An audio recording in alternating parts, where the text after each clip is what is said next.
Legs workout done. So I wanted to kind of update on how well it went. I was able to get some decent weight on the squats. I got a good leg pump for the first time in a while. My back feels fine.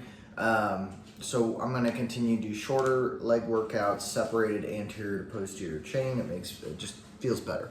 I did a conditioning workout this morning too. At the end, it's the one that I've been kind of doing off and on. I uploaded it as a short, so you can go take a look at it. I pretty much repeat it for 20 minutes. So I just go through, there's 6 exercises. I do the first 3 for 10 minutes and then switch to the second 3 for 10 minutes. And the time goes by pretty quickly. Kind of just pick some explosive or,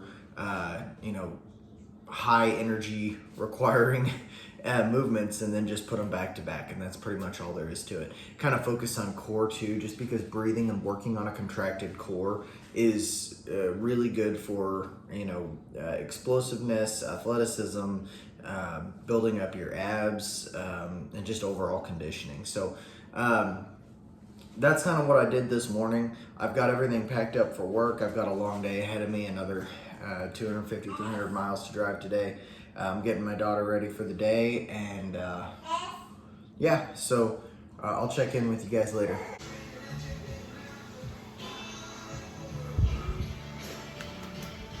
Another long day parading toward the weekend over. I'm getting ready to put my daughter to bed, shower, and eat my last meal of the day, which is something I haven't shown you guys yet. It's very plain.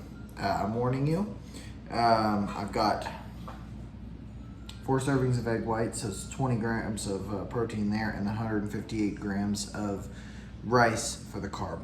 I splurged a little and used, instead of using salt and pepper on everything, I used soy sauce on the rice because I like fried rice, and it at least gives me a semblance of that. I cooked it with a little bit of minced onion and minced garlic, and then the soy sauce is simple and easy and quick. Of course, it's not going to be the most flavorful thing in the world. I'm doing this for the fuel side of things, but I got to splurge a little. Now, soy sauce is interesting because it's super high sodium, so you can't really do a whole bunch of it. And especially when you're on a cut, like the psychological effects of being high on your sodium is really kind of bad. Because it retains water, it makes you look more bloated the next day. But I did want to mention, so I don't use low sodium soy sauce. I used to all the time, and I was looking at it, there's a pretty nasty preservative in it. And I don't remember what it is. It's not in the high sodium stuff, because the high levels of sodium in the normal soy sauce, it preserves itself just fine. But the preservative they have to put in when they take out a lot of the sodium is something really nasty. So I don't bother with that. I just limit the amount of soy sauce I take in. So if there's 50% less sodium in the low sodium stuff, I just eat 50% less soy sauce. That's the way I do it, because I don't want to mess with the carcinogen stuff. I also need to make some vegetables to go with this. I'm going to do corn, peas, and carrots. This one right here. Boom. I think that's what it is. Corn, peas, carrots, and green beans. And because I just forgot about it until right now.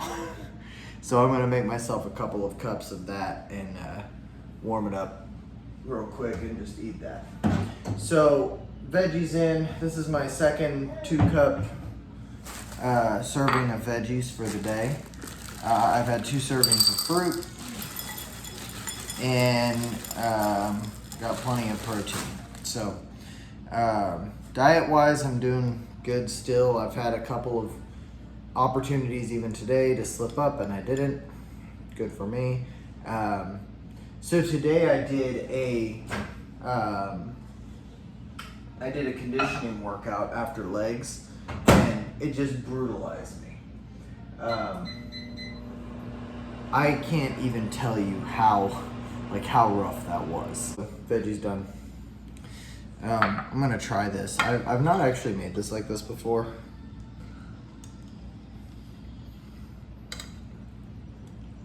Oh, that's good. I mean, it's obviously not like restaurant quality or anything like that, but if I'm gonna eat egg whites and rice, This is a hell of a way to do it. I mean, literally all it is just a handful of minced onion, handful of minced garlic. Drop it in that, I use the avocado oil spray. And then put the rice in. And then cook it up, cook the eggs, mix it up. That's it. Soy sauce, of course, half a tablespoon soy sauce. And it was 158 grams of rice. So if you're gonna try it, try it. It's good. I mean, it's if you're trying to eat things like this and make it palatable, it works.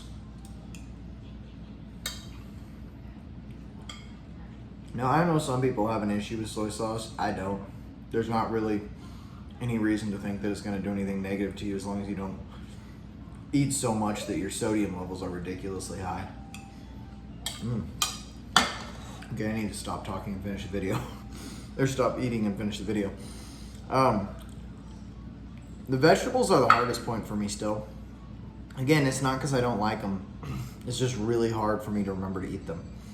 But I'm doing better. I've gone through almost 2.5, 3 pounds of vegetables this week already. I got a big bag of broccoli, 2 pounds of broccoli, and then 2 pounds of these mixed veggies. And I'm halfway through, more than halfway through the broccoli and halfway through this one, so it's working. And then I got a big bag of cuties, the little oranges, and about halfway through that bag is a 3-pound bag or a 5-pound bag. I think it's 3 pounds.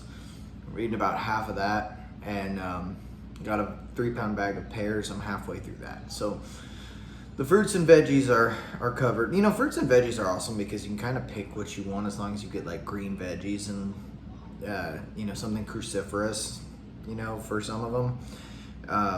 And fruits like really don't matter too much as long as you're getting something that's good. You know, like I like melons. From time to time I'll switch over and do melons instead of hand fruits. But hand fruits are the easiest for me, like especially while I'm driving.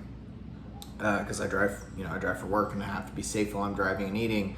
So having a pear is easy enough. I can cut it into slices and stick it in a Ziploc baggie and then just eat, you know, set it in the cup holder and just easy.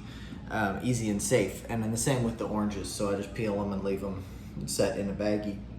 And then I just, you know, so that's a good way to get the fruit part. Veggies are different. Sorry, I have the hiccups. I used to get those sweet peppers and I would just grab them and eat them, and I got sick of that.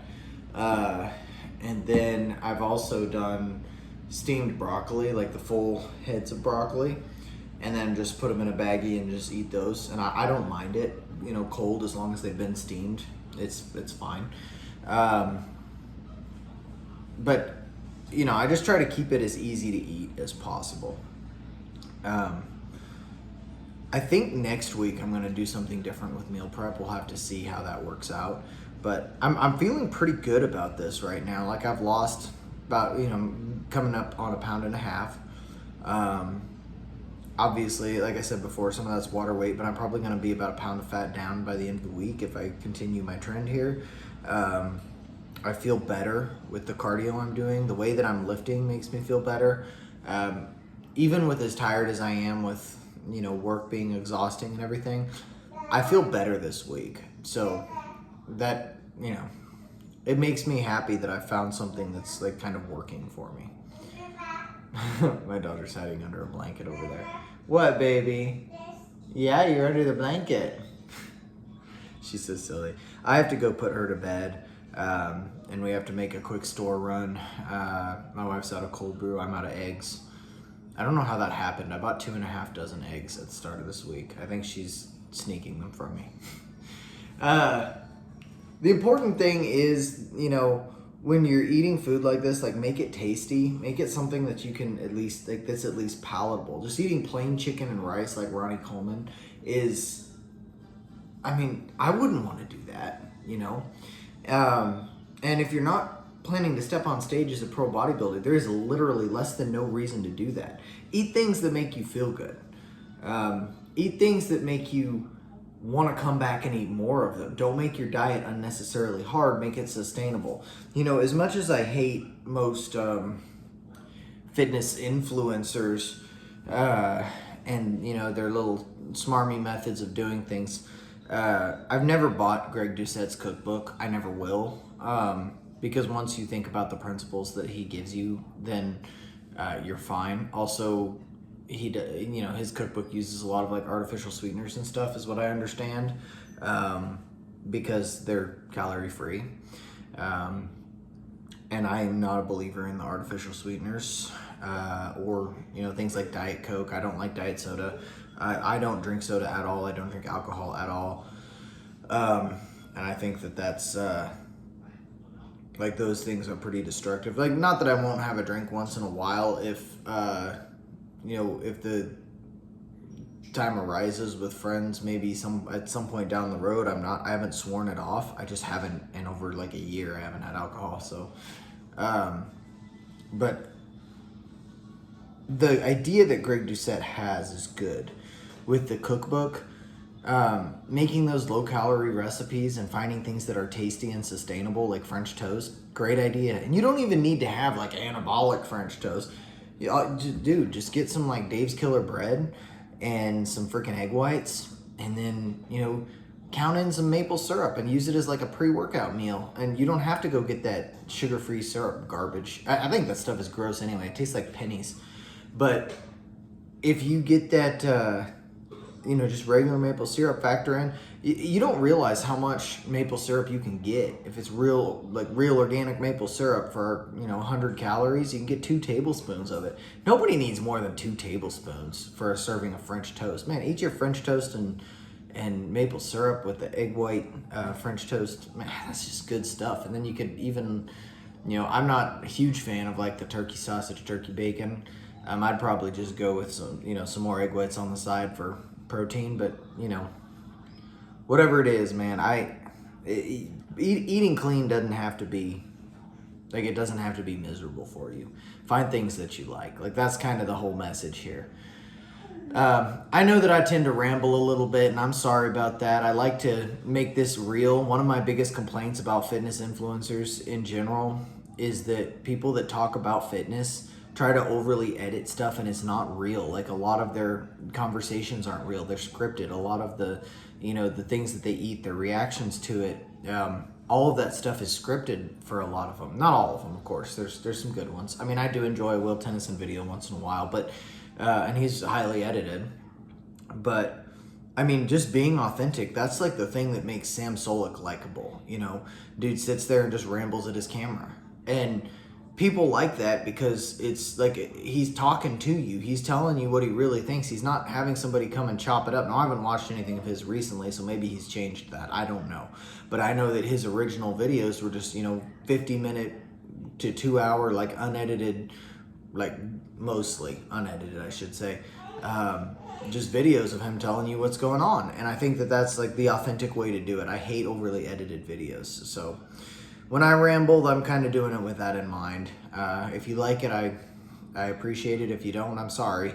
But that's the way I'm going to do it. So if you like the video, give it a thumbs up, subscribe, let me know how I did in the comments, and I will see you guys tomorrow.